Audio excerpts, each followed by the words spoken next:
Being in the middle of a conversation, feeling really confident, and you say something in English that is just grammatically perfect. Oh, yeah, like absolutely Right, flawless. flawless.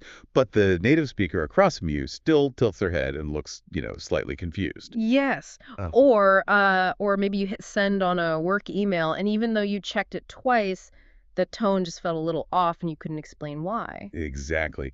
It's so frustrating. It is. It's an incredibly common frustration. I mean, you spend years getting to a high level, you memorize the complex rules, you pass the exams, but out in the real world, something just feels like it's missing. The rhythm isn't quite right.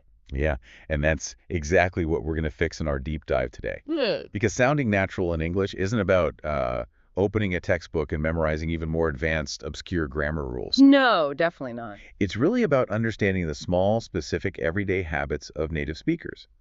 So the mission today is to walk through 10 really common mistakes that make intermediate learners sound a bit unnatural. And we'll replace them with practical phrases you can use today. To make this deep dive as helpful as possible, we'll make sure to use clear, intermediate level English so it's easy for you to follow along. Okay, let's unpack this. I know the very first habit has to do with how we talk about our opinions. It's something I hear all the time. Oh, the I am agree trap. Yes. Yeah. This happens constantly, especially, if your native language is Spanish, Portuguese, French, or Italian. Right, because of how they structure agreement. Exactly. In those languages, learners often treat agree as an adjective. The logic is that agreement is a state of being, so they naturally say, I am agree with you, or I am not agree with that. Which makes sense in their head, but in English, agree is a verb. It's an action. I wouldn't say I am run, right? So Right. you definitely shouldn't say I am agree. Precisely. You just use the verb directly. So the fix is simple. You say, I agree, or I don't agree. Clean and simple. Very. And if you really want to emphasize it, you can say, I completely agree with you on that. Let's picture this in a conversation. Say we're in a meeting. I could say, I agree. That's a great point. Yeah. Or if you think it's a bad idea, you'd say, honestly, I don't agree. I think the situation is more complicated than that. Oh, I like that. Or backing someone up. I totally agree with what you said earlier about the deadline. Exactly. It just cuts right to the chase. I do want to throw in a bonus phrase here, though. Sometimes saying I don't agree is, well, a little too direct for a polite office. That's true. It can feel a bit harsh. Right. So to partially agree or push back gently, you can say, I see where you're coming from, but, and then make your point. Oh, I love that. It's such a polite way to disagree. Yeah. So moving on. Just like adding unnecessary verbs makes you sound unnatural, relying on basic describing words also flattens your speech. Which brings us to point two. Overusing the word very. Yes, it's like a linguistic crutch, right? It really is. Relying on very marks someone as a non-native speaker because it sounds formal and flat. It's like reading from a textbook. So how do we fix it? Well, native speakers use stronger, vivid adjectives that already contain the meaning of very inside them. What's fascinating here is that it's not that native speakers never use very. We do. Right. But having a diverse vocabulary makes your English richer and more alive. Okay, let's do some examples. Instead of saying, the movie was very good, what should I say? You'd use words like excellent, fantastic, brilliant, or outstanding. Much better. What about, I am very happy? Instead of that, you'd use thrilled, delighted, or over the moon. Oh, over the moon is a great one. What if it's winter and it was very cold outside? Just say freezing or absolutely freezing. Nice. And if I'm very tired, You are exhausted or completely drained. I feel completely drained just saying that. Last one instead of very surprised. Use shocked or blown away. Blown away. I really like how specific those feel. And choosing the right specific word is crucial, which perfectly leads us to the third point. It's probably the most common two-word confusion in English. Oh, using make and do incorrectly. Yes. Because in so many languages, they just have one verb for both make and do. Right, like hacer in Spanish or faire in French. But English splits them into two entirely different concepts. So what's the rule? How do we know which is which? I like to use the 90% rule. You use do for tasks, activities, and general actions. There's no physical object at the end. Okay. And you use make for creating, producing, or causing something. There's a tangible result. So dio is like the process, and make is the actual result. Let's hear some examples for dio. Sure, do your homework, do the dishes, do someone a favor. Right, those are all activities. Exactly. Do exercise, do research, do your best, all processes. Okay, what about make? Make a mistake, make a decision, make a phone call. Because you're producing an outcome. Yes. Make progress, make an effort, make dinner. Let me actually tell a short story about Sarah to show how these work together. Oh, go for it. Okay, so Sarah decided to do her best on the project. Nice. She did a lot of research and made some notes. Because the notes are a tangible thing she created. Exactly. She made a few mistakes along the way, but she also made a lot of progress. Perfect. And when her boss asked her to do him a favor and present the results, she made a great impression on everyone in the room. That is a fantastic example. It really highlights how make and do split a concept in half. And actually, so do our next two words regarding time. Point number 4. Yes. Saying since when you mean for. Right. Both are used with the present perfect tense, but they work very differently. I always hear people mix these up. How do we fix it? Use for a duration. It answers the question, how long? And use since for a specific starting point. It answers, since when? So duration versus starting point. Give me some examples. For duration, you'd say, I have lived here for 5 years. But for a starting point, it's, I have lived here since 2019. Right, because 2019 is the pin on the calendar. Exactly. Or, I haven't eaten for 8 hours. That's duration. But I haven't eaten since breakfast is the starting point. You've got it. The big mistake to avoid is saying, I have studied English since 3 years. Right, because 3 years is a duration. It should be for 3 years. Exactly. You know, it's funny how these grammar rules translate so poorly. But translating actual expressions word for word is even more dangerous. Oh, definitely. Point number 5, translating expressions word for word. Idioms are so tricky. They really are. Idioms make total sense internally in a language, but they sound so strange when you directly translate them into English.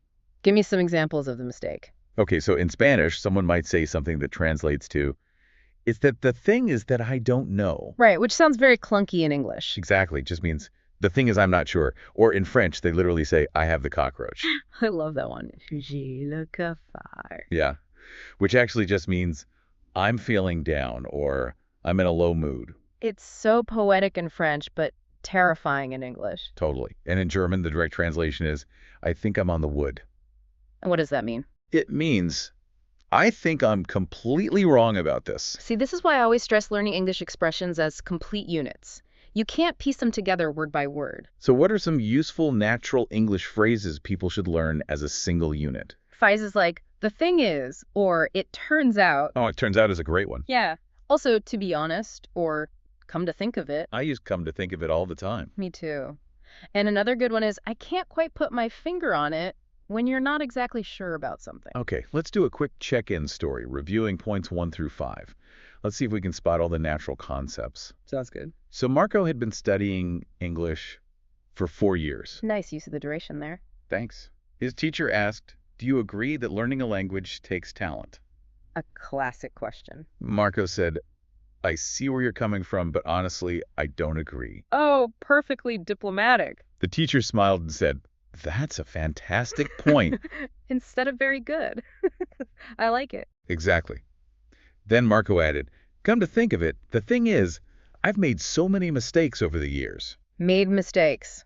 Tangible result. Yes. But it turns out that's exactly how you improve. He'd been exhausted, completely drained, but he'd made incredible progress. Another great use of make. Right.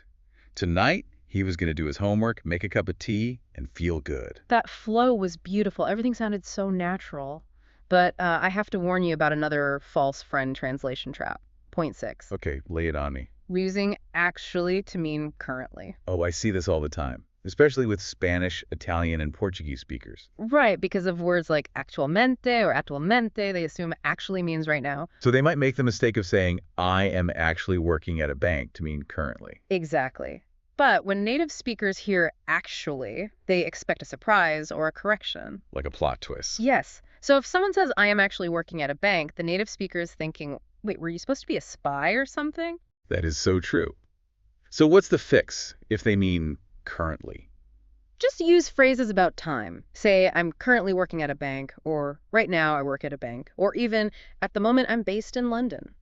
Okay, and how do we correctly use actually to mean in reality? You use it for the reveal. Like, I thought the exam was on Friday, but actually it's on Thursday. Or contradicting someone. He seems shy, but actually he's one of the funniest people I know. Exactly. Or, I wasn't going to come tonight, but actually I'm really glad I did. Now, just as actually shifts meaning, shifting the order of your words changes a statement into a question, which is point number 7. Yes, asking questions with the wrong word order. Intermediate learners often just use statement word order, but with a questioning tone at the end. Right, like asking, you are working tomorrow. Or, he can come to the party. Or, they have finished the project. The tone goes up, but the grammar doesn't change. So what is the correct way? You have to use inversion. You flip the auxiliary verb and the subject, so it should be, are you working tomorrow? And can he come to the party? Exactly. Or, have they finished the project? Now, wait.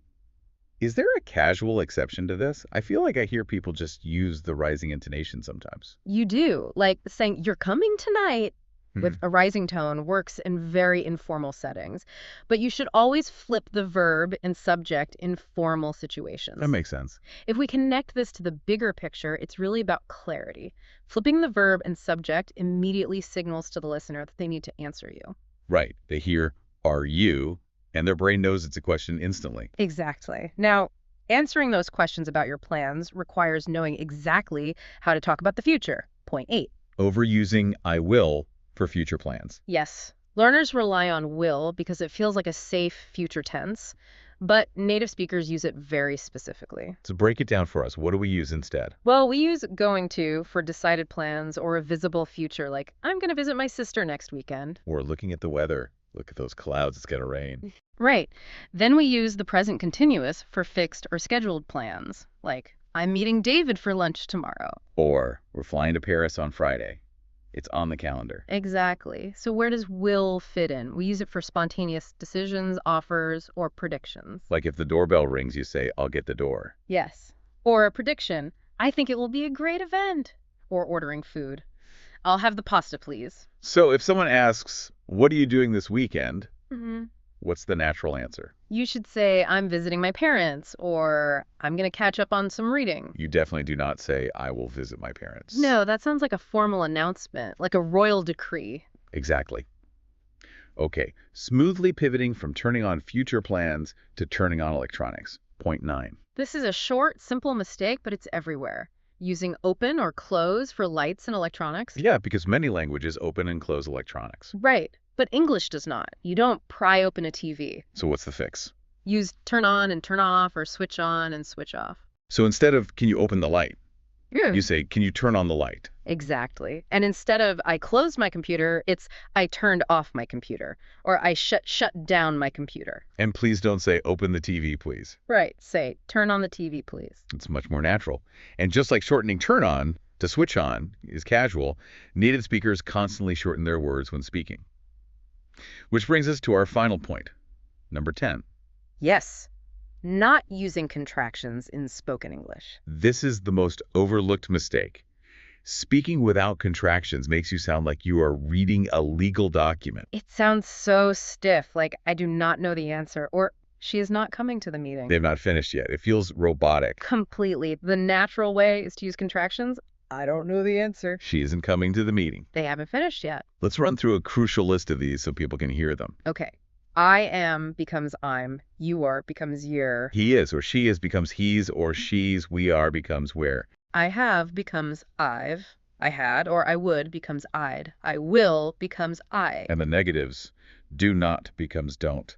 Cannot becomes can't. Will not becomes won't. Would not becomes wouldn't. And have not becomes haven't. You really have to get comfortable blurring these words together. Okay, let's do a final master story, reviewing all 10 points from today. I love this. I'll read the story and let's see how all these natural elements work in a workplace setting. Sounds great. Go for it. Okay, so Priya had been working at her new company for 3 months. Ah, duration. Nice. She was currently in a big project meeting. Currently, not actually. Perfect. Right. I agree completely, Priya said. I think the new system is going to be fantastic. No, I'm agree. And she used fantastic instead of very good. Exactly. But James wasn't sure. He said, I see where you're coming from, but honestly, I'm not convinced yet. The Yeah. thing is, we haven't tested it properly. Oh, lots of good stuff there. I see where you're coming from. The thing is, and the contraction haven't. Yes. Then the manager asked, Are you going to have time to run tests this week? Flipped word order for the question. Yep. James replied, I'm meeting with the tech team tomorrow. We'll know more by Thursday. Scheduled future plan. I'm meeting. Priya nodded. Come to think of it, I've made a few assumptions. It turns out the data wasn't as clear. Natural idioms plus made assumptions. Beautiful. After the meeting, she turned off her computer and thought, actually, that went really well. Turned off the computer and used actually for a realization. Exactly. She was exhausted, but she'd done her best, and she wasn't going to stop making progress now. I just love how beautifully that story flowed because of these 10 subtle habits. Sounding natural isn't about perfection, right? It's about paying attention to these specific building blocks. It really is. It changes everything. So what does this all mean for you? It means you can start applying these immediately, focus on one at a time, like try swapping out very for thrilled tomorrow, or remember to turn off the TV instead of closing it. Absolutely. And I want to leave you with a final thought to ponder. What if the true secret to mastering any language isn't studying more advanced grammar from a textbook? Oh, Yeah, what if it's instead paying incredibly close attention to the tiny, informal mistakes native speakers make in their daily lives? that is a great perspective. Sometimes the imperfections are exactly what make it perfect.